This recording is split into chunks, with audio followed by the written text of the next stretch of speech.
बच्चों, आज हम हिंदी व्याकरण में क्रिया के बारे में पढ़ेंगे और क्रिया में भी हम कर्म के आधार पर जो क्रिया के भेद हैं, आज मैं वो आपको समझाऊंगी। कर्म के आधार पर जो दो भेद हैं, सिर्फ उसी के बारे में आज हम समझेंगे। सबसे पहले आता है हमारे पास क्रिया। क्रिया शब्द क्री धातु से बना है, जिसका अर्थ है करना, अर्थात क्रिया का अर्थ है काम करना। इसकी परिभाषा जानेंगे। जिस विकारी शब्द से काम करने या होने का बोध हो, उसे हम कहते हैं क्रिया। जैसे मनु खेलता है, वह पत्र लिखता है, राम पुस्तक पढ़ता है। क्रिया क्या है इसमें? खेलना, खेलता है, पत्र लिखता है। तो यहाँ पर लिखता है क्या हो गया? क्रिया। राम पुस्तक पढ़ता है, यहाँ पर पढ़ना क्या है? क्रिया।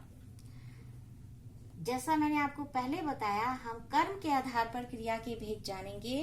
तो इसके दो भेद हैं। पहला है सकर्मक क्रिया और दूसरा है अकर्मक क्रिया।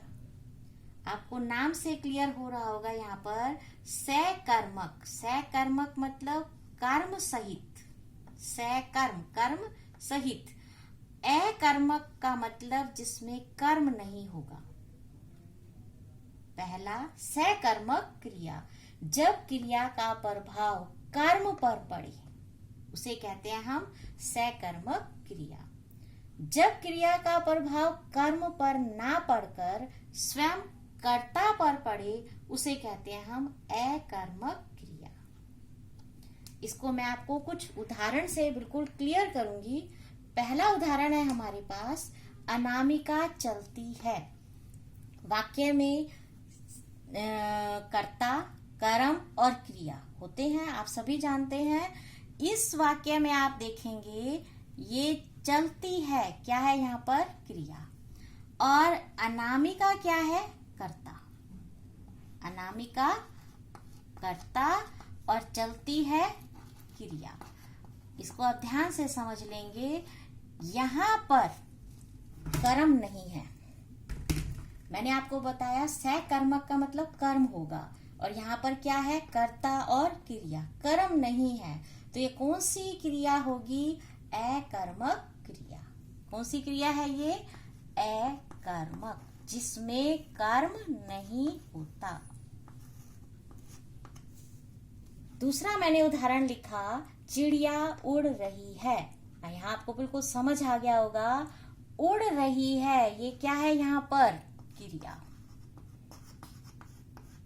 और चिड़िया क्या है? कर्ता। तो यहाँ पर कर्म है क्या? नहीं है। तो ये कौन सी क्रिया हो गई? अकर्मक क्रिया, जिसमें कर्म नहीं है। इसके बाद मैंने तीसरा उदाहरण लिखा है, मैं निबंध लिख रही हूँ। यहाँ पर लिख रही हूँ क्या है? क्रिया। क्रिया तो आप बहुत जल्दी पहचान पा रहे हैं। अभी आपको जो डाउट होगा वो होगा आपके माइंड में कि कर्म क्या है। क्रिया और कर्ता के अलावा जो वाक्य में आपको दिखाई देगा वो क्या है? कर्म। जैसे अब मैं यहाँ पर आपको समझा रही हूँ, मैं निबंध लिख रही हूँ। यहाँ लिख रही हूँ क्या है? क्रिया। और मैं क्या है? कर्ता। किसको लिख रही हूँ? निबंध को। अब आपको अगर कर्म को अच्छे से दिमाग में रखना है तो एक बात आप अच्छे से समझ लें कि कर्म क्या होगा, क्रिया के आगे आप क्या जोड़ लें? प्रश्न करें। क्रिया के आगे आप प्रश्न करें कि क्या लिख रही हूँ, क्या लिख रही है, क्या लिख रही हूँ, तो आपको बिल्कुल क्लियर हो जाएगा कि वह कर्म है। जहां प्रश्न किया और उसका उत्तर आपको मिला, तो आप कर्ता के अलावा जो आपको उत्तर मिला वो क्या होगा? कर्म। तो यहाँ कौन सी क्रिया है आपको समझ आ रहा है? सकर्मक क्रिया। जिसमें कर्म होगा वह कौन सी क्रिया होगी? सकर्मक क्रिया। घोड़ा दौड़ता है, दौड़ता है यहाँ पर क्या है? क्रिया। और घोड़ा क्या है यहाँ पर? कर्ता। तो क्या यहाँ आपको कर्म दिखाई दे रहा है? नहीं। तो कौन सा होगा, कौन सी क्रिया होगी हमारी? अकर्मक क्रिया। अगला उदाहरण मैंने लिखा है, राहुल ने खिलौना तोड़ा। तोड़ा ये क्या है? क्रिया। और ये क्या है हमारे पास? कर्ता। अब आपको मैंने यहाँ पर बताया आप क्या जोड़ लें क्रिया में कर्ता को छोड़कर, तो आपको आंसर मिल जाएगा। अगर आंसर मिलता है तो वो है कर्म, अगर नहीं मिलता तो वहां पर कर्म नहीं है। अब यहाँ मैंने बताया आपको तोड़ा, क्या तोड़ा? खिलौना। तो खिलौना क्या हो गया? कर्म। तो यहाँ कौन सी क्रिया हो गई?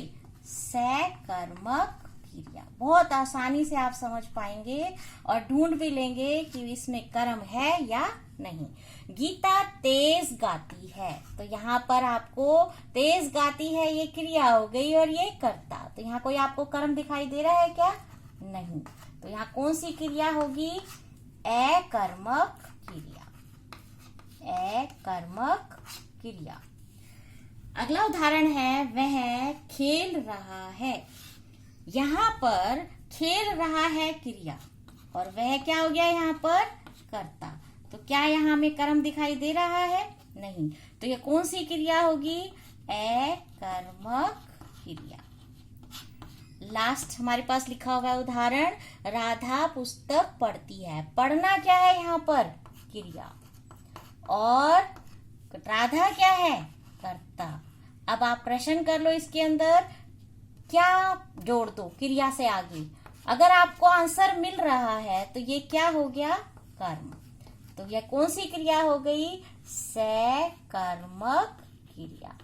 मुझे लगता नहीं कि आपको समझ ना आया हो, बहुत अच्छे से आपको क्लियर करने की कोशिश की है। आप इसे ध्यान से देखेंगे, पढ़ेंगे तो आपको कभी भी क्रिया के कर्म के आधार पर दो भेदों का कहीं भी कोई डाउट या संदेह नहीं रहेगा। धन्यवाद।